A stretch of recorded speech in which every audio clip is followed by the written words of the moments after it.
નેન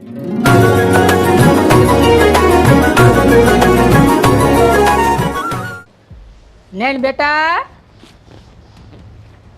મજા આવે છે ને રમવાની તને?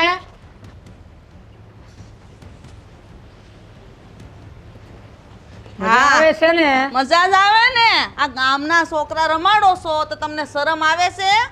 કેમ? આ ધીરુભાઈ નો છોકરો છે, આપણે બાજુ પાડોશી. તે એને તમે આ હું લેવા લઈ આવ્યા? અરે એની માં ગઈ છે વાડીએ એટલે ઘડીક રમાડવા લઈ આવ્યો. એની માં વાડીએ ગઈ તો તમે એના છોકરાને હાસો હે? કેવું સારું. આ હું જે વાડીએ જતી તે તમે આપણા છોકરાને કોઈ દી નથી હાસવા. આ છોકરો પૌણી ગયો, વહુ ઘેર આવી ગઈ. હવે આ પારકા છોકરાને નાનાને રમાડવાનું બંધ કરો. હવે આપણા મોટા થઈ ગયા એટલે મને આ છોકરા રમાડવાનો બહુ શોખ છે એટલે. હા, શોખ છે. દીકરાને દીકરા રમાડે, આ પાડોશીને દીકરાને રમાડવા લઈ આવ્યા. એ શરમ આવવી જોઈએ તમને, શરમ આવવી જોઈએ. આ તમને હું કહું છું. અરે બહુ બેટા, કેમ ખીજાવ છો મારા ભાઈને? હું કીધું પાછું? અરે મોટા ભાઈ, હું થોડી એને ખીજાવ, ઈ મને ખીજાય છે. આ જવો લ્યો. હે બકુલિયા, હા. કેમ ખીજાશો? અરે કાંઈ ખીજા, આ ધીરુભાઈ છોકરો રમાડવા લાવ્યો તો આને તો ઈ કે તમે બાજુવાળાના જ ઈ કે છોકરા રમાડો. આને તો ઈ ઉપાધિ રોજનું એકનું એક જ હોય. અરે પણ હાસી વાત જ છે ને કે એના ઘરે કોઈ છે નહીં રમાડવા વાળું? ના ના યાર, એની માં કઈક વાડીએ ગઈ છે એટલે. ગામની સેવામાંથી ઊંચા જ ન થાય મોટા ભાઈ. હું આ ગામની સેવામાંથી ઊંચા જ ન થાય એટલે જ આ વાહન છે ને કાંઈ વધવા નથી દીધું. કાંઈ વાંધો નહીં બિચારો સેવાભાવી માણસ છે ને એટલે એને હવે તમે ગમે એટલું સમજાવો ને નો સમજાય. અરે પાડોશીનું આપણે કામ કરીએ તો આપણું ખેતીમાં કેટલા કામમાં આવે ધીરુભાઈ. આપણે 80 વીઘા આ જમીન છે એટલે કઈ આપણે એકલા કરવી કે એટલે હાથી હળનું કામ હોય, ઓલું હોય, ધીરુભાઈ બહુ કામમાં આવે એટલે ઈ આને ઈ ક્યાં ઈ ખબર છે, બુદ્ધિ છે. કોઈ મફત નથી આવતા, રૂપિયા ગણી દેસી હામાં. એ રૂપિયા તો બહાર ના હોય ને, એ લઈ જાય, હમુના વધારે લઈ જાય, ધીરુભાઈ ઓછા લે. હાલે થઈ ગયા બેટા? જય શ્રી કૃષ્ણ. આ બિસ્તરા પોટલા બધા ના તૈયાર કરી નાખ્યા? તમને તો ખબર છે કે બાપુજી તો હવે અહીંયા જ રોકાવાના છે. બસ હું ને હેતલ જઈએ છીએ. લે કાં બાપુજી આ રોકાવાના છે? એ તો તમારે હારે તમારે હારે જ જાય ને. અરે એ કહે છે કે હવે આ જમીન છે ને અમારી એ સંભાળવાના છે. પણ હવે અડધી જિંદગી તો શહેરમાં કાઢ નાખી, પણ હવે ત્યાં શું કરવું? એટલે હવે અહીંયા રહેવું છે મારે. અડધી જિંદગી? હા તો અડધી જિંદગી શહેરમાં કાઢી, હવે ગામડે રહેવું છે. હવે આ જમીન છે બધી મારે હાસવાનું નહીં. અરે મોટા ભાઈ, જમીન તો તમે અમને સોંપી ગયા, તમે સંભાળી લેવું. તમે ઉપાધિ ન કરો, છોકરાઓને આમ તમારે નોધારા ન મુકાય. અરે તમે એકલા નહીં સંભાળી શકો ને એટલે જ મારે રોકાવું છે અહીંયા. અરે અત્યાર સુધી મોટા ભાઈ અમે આ 80 વીઘા જમીન હાસવી, ક્યાંય ખળ ન થવા દીધું, અને આડો પાડોશીની હારે અમે ખેતીવાડી કરવી છે. અરે કાકા, એમાં એવું છે ને કે આ તમે આ 20 વર્ષથી ખેતી કરો છો, બરોબર? 1 રૂપિયાનો વધારો છે નહીં. ઉપરથી અમે તમને શહેરમાંથી મોકા લઈએ ત્યારે તમારું ગુજરાન ચાલે છે. એટલે હવે અમને થયું આમ જો ને બાપુજી કહે છે હું લગ્ન કરીને આવ્યો ને મારા ગામડે, એટલે મને અહીંયા જે શાંતિ મળી ને એ શહેરમાં નથી. એટલે હવે મેં પણ પપ્પાને ફોર્સ કર્યો હતો, પણ એને નથી રહેવું તો પછી અહીંયા રહેવા દો હવે. હા, તમને લોકોને કઈ પ્રોબ્લેમ છે? આ પપ્પા અહીંયા રહે તો? ના રે બેટા, અમને થોડો કાંઈ વાંધો હોય. આ તો મોટા ભાઈ ન્યા એન મસ્ત શેઠ જેવી જિંદગી જીવા, હાથમાં બધું રાખીને રહ્યા છે. અને અમને તો બહુ રાજીપો થાય કે મોટા ભાઈ શહેરમાં હોય તો અમને કેવું સારું લાગે. ગામના માણસો વાતું કરે કા કે બકુલના મોટા ભાઈ તો એને સિટીમાંથી એને રે રૂપિયા મોકલે ને આપણે ખેતીવાડી કરી. ભલે અમે તમ તાર ઢહડા ઢહડશું, વાંધો નહીં, પણ તમે સુખી થતા હોય ને તો અમે તો બહુ સુખી. અરે તમને અહીંયા કાંઈ વાંધો નહીં આવે, હું છું ને ત્યાં સુધી તમને કાંઈ વાંધો નહીં આવવા દઉં. એ મોટા ભાઈ, અહીં કણે તમે રો વાંધો ને, પણ અહીં તમને હોરવે તો થાય. તમે 400 મહિના રો ને તો ખબર પડે કે ગામડામાં ખેતીવાડીમાં કેમ રહેવું. અને રાજ આગળ હું કહેતો હતો કે 80 વીઘામાંથી કાંઈ વધતું નથી, પણ મોંઘવારી અત્યારે આસમાને ફૂકી. ખાતર બિયારણ મોંઘું થઈ ગયું, દાળિયા મોંઘા થઈ ગયા. હાચી વાત છે. તમારી વાત એકદમ સાચી છે કાકા, પણ તમને ખબર નહીં હોય પણ મને ખબર છે કે આપણા વેલજીભાઈ છે ને ગામના સરપંચ, એણે તો મને કીધું કે તમારા 10 વર્ષથી તમારા આ જે પાક આવે છે હારામાં હારો વેપારી તમારી વાડીમાંથી લઈ જાય છે અને એ જ કોન્ટેક્ટ કરાવે છે. ગયા વર્ષે તો તમને 9 લાખની ઉપજ બતાવી છે, બોલો. અને એને ચેક લખીને આપ્યો. અને તમે શું કીધું કે આ ગોવિંદભાઈ મને વાત કરતા હતા કે આ ઉપલું છેલ્લાનું ખેતર છે ને એની અંદર મકાઈ વાવી હતી તો બધી બળી ગઈ. એટલે તો બટા 10 વર્ષ પહેલા એવી નિપજ આવી હતી. અત્યારે તું જોશો ને જીવાતું પડી ગઈ કાંઈ છે નહીં બટા. અને એ એકવાર બનેલી વાત કાંઈ એમાં વાગોળા ન કરાય ને. આ તો અત્યાર સુધી અમે ક્યાં તમારી પાસે કોઈ હિસાબ માંગ્યો છે? નહીં ને. અને અત્યાર સુધી જેટલો હિસાબ માંગ્યો હશે ને તો તમે બરાબર હિસાબ અમને આપ્યો પણ નહીં હોય. But it's okay.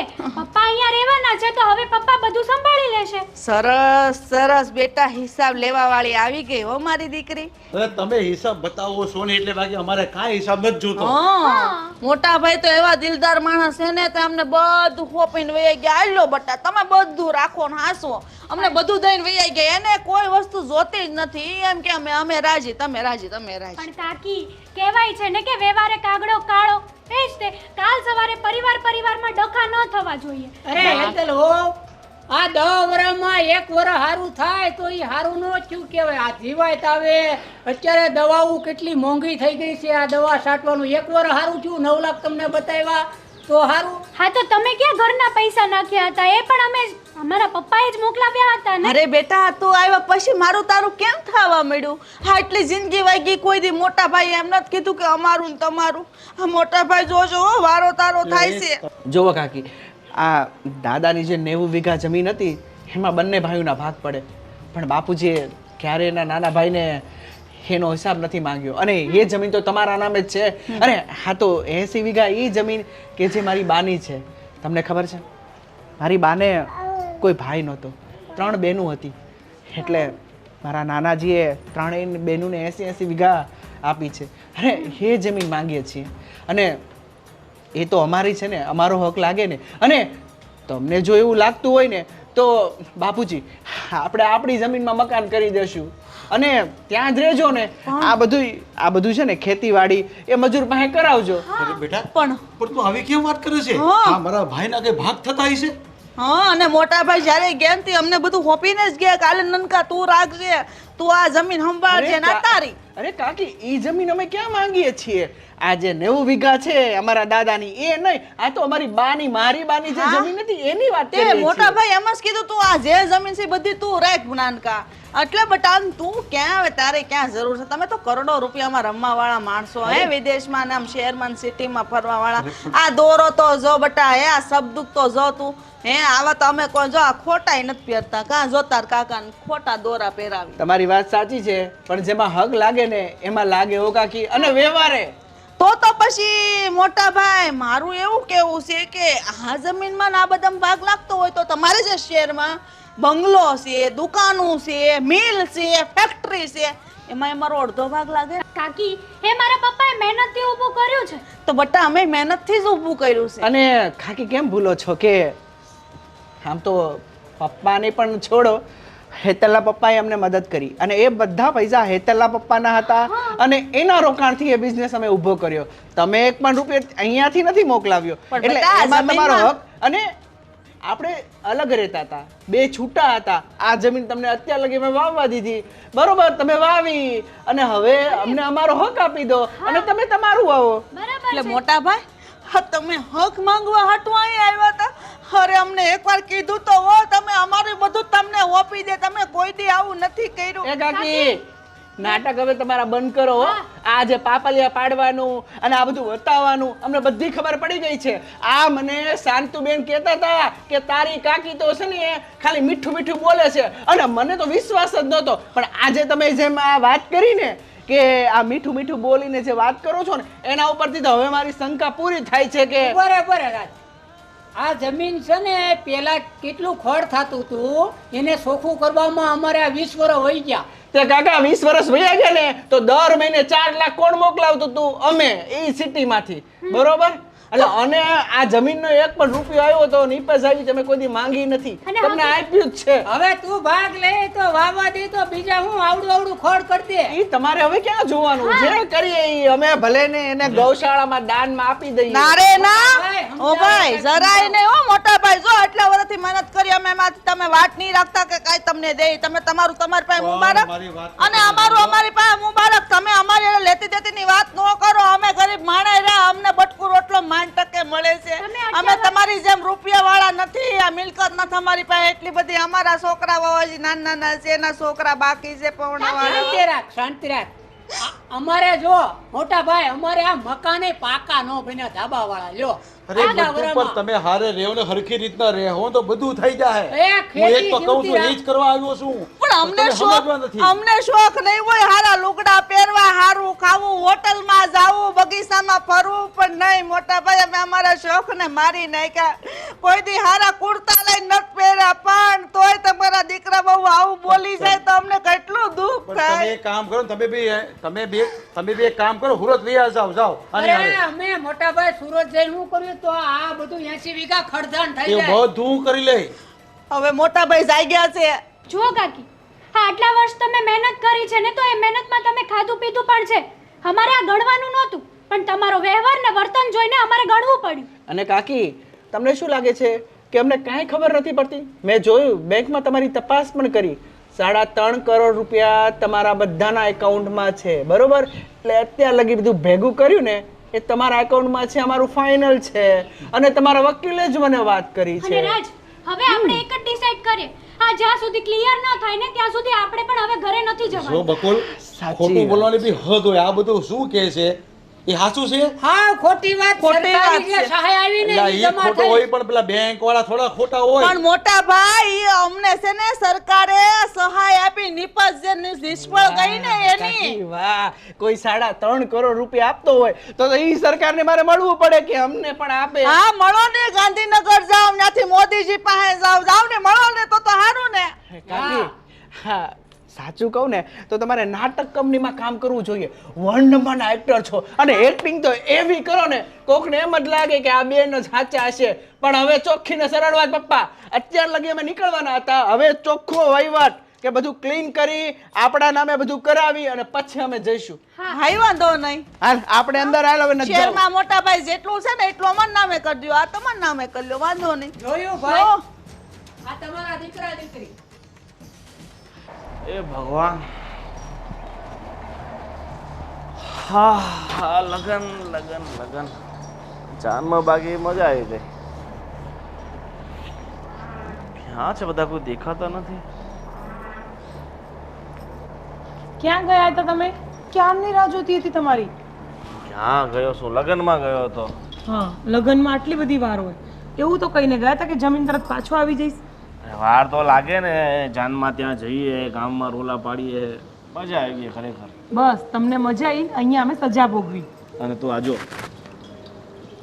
હા જોઈ મેં, નજર તો પડી, પણ એના કરતાં પણ એક છે ને જરૂરી વાત તમને કેવી છે, સાંભળો.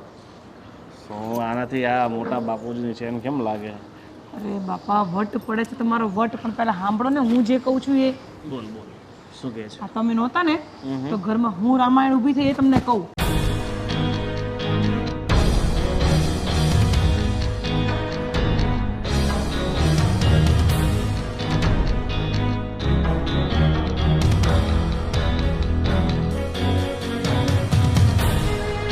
તો આટલી બધી ગેમ રમાઈ ગયા એમ ને? તો મોટા બાબુજી આખી જિંદગી ત્યાં શહેરમાં કાઢી, આટલું બધું વસાવ્યું, છતાં જે આ જમીનના ટુકડામાં અમને ભાગ લેવો છે. અને બા, આપણી બાઈ આખી જિંદગી બધા વેતરા કર્યા છે, બાપુજીને કાંઈ પડી નથી. શું કરવું બોલો? શું કરવું? શું આ જમીનમાંથી મોટા બાપુજીને એક ઇંચ પણ નથી આપી આપણે, બરાબર? અને બાએ સરખું જ કીધું છે ભાઈ, એમને જો અહીંયાથી ભાગ જોઈતો હોય, જે શહેરમાં જે મિલકત બનાવી છે એમાંથી ભાગ આપો અમને, બરાબર? ત્યાં તો 3 બિલ્ડિંગો ખડકી છે, એમાંથી ભાગ આપો અમને, બરાબર ને? પછી આપશો આપણે એમને અહીંયાથી ભાગ. બરાબર છે, પણ હવે તમારે જ કડક થઈને બોલવું પડશે, કેમ કે બા બોલવા જાય છે તો બાને તો કંઈ ગાંઠતું નથી. ચિંતા નહીં કર, હું બેઠો છું, મોટા બાપુજીને સમજાવી દઈશ. સમજે તો ઠીક છે, નહીં તો પછી જોયું જશે. પણ આ વારે વારે તમે ઘડિયાળ કેમ જોવો છો? શું થયું? મારે એક જગ્યાએ જવું છે પાછું. અને આ તમને ચેન મોટા બાપુજીએ આપી દીધી એટલે આપી દીધી એટલે મેં પહેરવા લીધી છે જબરદસ્તીથી. છે તો બહુ મસ્ત. હા, હા, કેટલા તોલાની હશે આ? 30 તોલાની છે. લાગે છે કે કિલો. ના ના, એટલી બધી નહીં હોય. અરે છે વજનમાં. આ જે હોય એ, પણ હવે આપણે પાછી આપવાની થતી નથી, બરાબર? હા, અરે છોડશે નહીં મોટા બાપુજી તમને. છોડશો, હું કહીશ કે હવે લગ્નમાં ચોરાઈ ગઈ. હો હા તો પછી લાવો હું છુપાડી દઉં પડશે એ જ કરવાનું છે લાવો હું કાઢી આપું